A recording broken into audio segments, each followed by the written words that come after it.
As Formula One returns to racing this week, we finally get to hear what the team's owners and drivers think about the silly season insanity that follows Sebastian Vettel's retirement announcement. McLaren and their driver Daniel Ricciardo are at the center of it all, having finally confirmed their positions on the issue this Wednesday, and we at least get some answers after a month of waiting. Let's take a look at how such a dramatic turn of events occurred, why McLaren is to blame for Ricciardo's poor performances, how the Australian reacted to the news of his dismissal, and some of the outlandish offers he's received for next season. The Woking-based team announced officially that it would part ways with Ricciardo at the end of the season, following a disappointing time since they joined forces at the start of 2021. While Ricciardo's original contract had yet another year left on it, McLaren felt the need to make a change after a lack of results, and a termination agreement was reached with the Australian. McLaren wants to sign rising star Piastri as a teammate for Lando Norris next year, but the youngster is locked in a contract dispute with the Alpine team. Alpine believes it has a contract with Piastri, who is its reserve driver, to race for them next season. Piastri, on the other hand, has stated unequivocally that he has signed nothing and will not be driving for the team in 2023, as he is understood to have a deal in place at McLaren. With Alpine and McLaren adamant that their contracts are unbreakable, the matter appears to be headed to F1's Contract Recognition Board. McLaren has not made any formal announcement about its plans for Piastri, preferring to prioritize the situation with Ricciardo so that he can secure a new drive elsewhere next year. However, speaking to a select group of journalists on Wednesday, McLaren CEO Zak Brown made it clear that the team was certain of what it was going to do. "We are obviously very confident in our future, which we will announce in due course. We want to go to racing this weekend in the balance of the year, so we felt it was important to make the announcement today. It's a very amicable and friendly relationship with Daniel. Obviously disappointing to come to an end in this manner, but we reflect back on things like Monza, which was my personal most exciting moment in my entire time here at McLaren, being on the podium with Daniel and Lando. So yes, disappointing outcome, but we are excited for the balance of the year, as is Daniel, and we will be announcing our future in due course." Meanwhile, McLaren team principal Andreas Seidl believes that discussing the risk of selecting a rookie like Piastri is premature, and added that the team's full focus and attention will be on Ricciardo in the coming days. "To be honest, I have no interest in going into this comparison at the moment. Today is about Daniel, and throughout the weekend at Spa it'll be about Daniel. We want to move on. Daniel also wants to move on in terms of the topic we announced today, and regarding the future, it's something we speak afterwards." Many believe that Ricciardo should have been given more time to unleash the speed that everyone knows he possesses. But F1 is not a sport where being nice guarantees success. It's a brutal environment where success and failure are measured in tenths of a second. And if any component of your package isn't performing, it needs to be addressed. If you stop for a second, you will find yourself going backwards. In McLaren's case, it was clear throughout 2022 that the gap had existed between Lando Norris and Ricciardo for much of last season and had not been closed this year. With Ricciardo still unable to gain the confidence in the McLaren concept required to extract the most performance from the car, he was frequently a couple of tenths slower than his teammate. If McLaren were fighting alone with no one on their tail, the gap between the two of them would perhaps not be so alarming.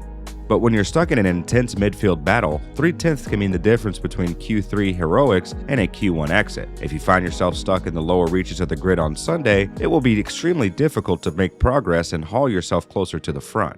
Repeat that scenario enough times and you'll end up with the kind of point differential that McLaren has discovered between its two cars. The fact that Norris currently has 76 points while Ricciardo only has 19 is not gone unnoticed by the Woking-based squad's management.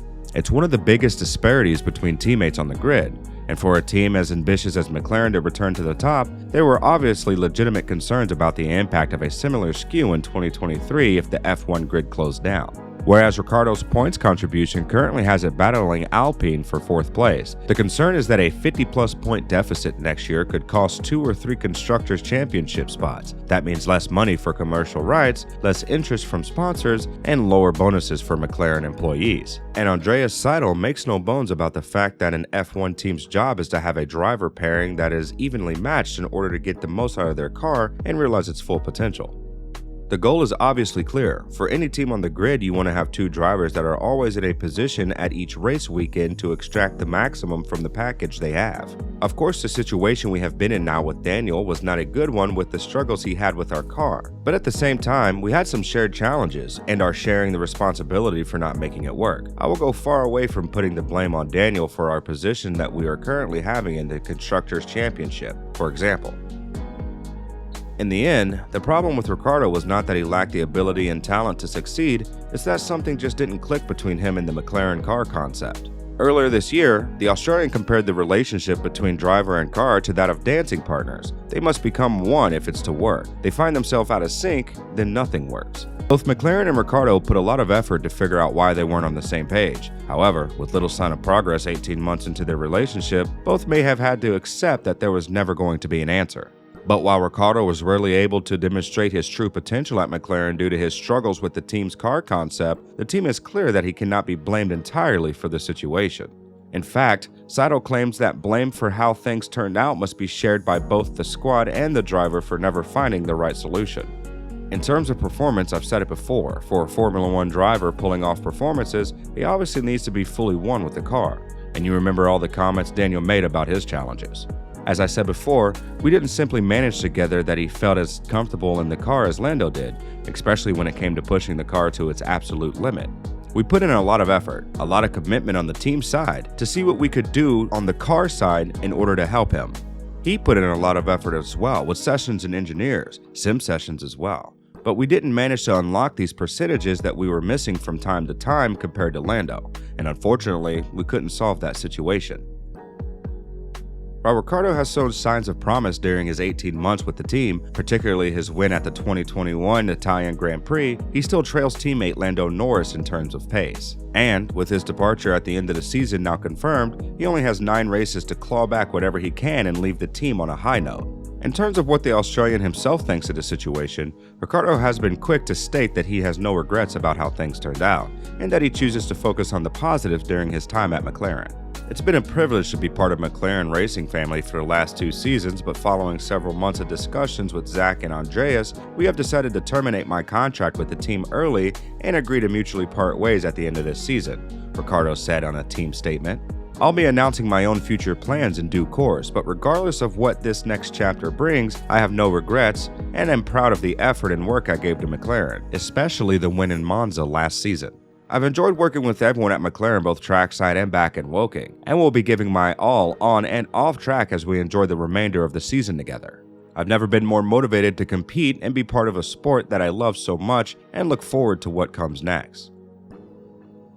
With it now set in stone that Ricciardo will not race in Papaya Orange next year, the question of where he will race from 2023 onwards remains, and there have been some interesting developments in that regard as well. The first and most bizarre news has been that McLaren has offered Ricciardo a drive in the IndyCar series in an effort to keep him on the fold, according to Zach Brown. Of course, it's difficult to believe that the 8-time race winner's form has deteriorated to the point where he can no longer contribute to a Formula 1 team. But if he does stay in the sport, he will have fewer and fewer options as time passes. The most obvious option at the moment is Alpine, who is also caught up in the silly season conundrum with Oscar Piastri. Of course, there is still bad blood between the two parties, and any move to the French squad will require far more thought than Ricciardo's initial move to the then Renault team. What are your thoughts on how the entire saga turned out? What are your favorite memories from Daniel Ricciardo's time at McLaren?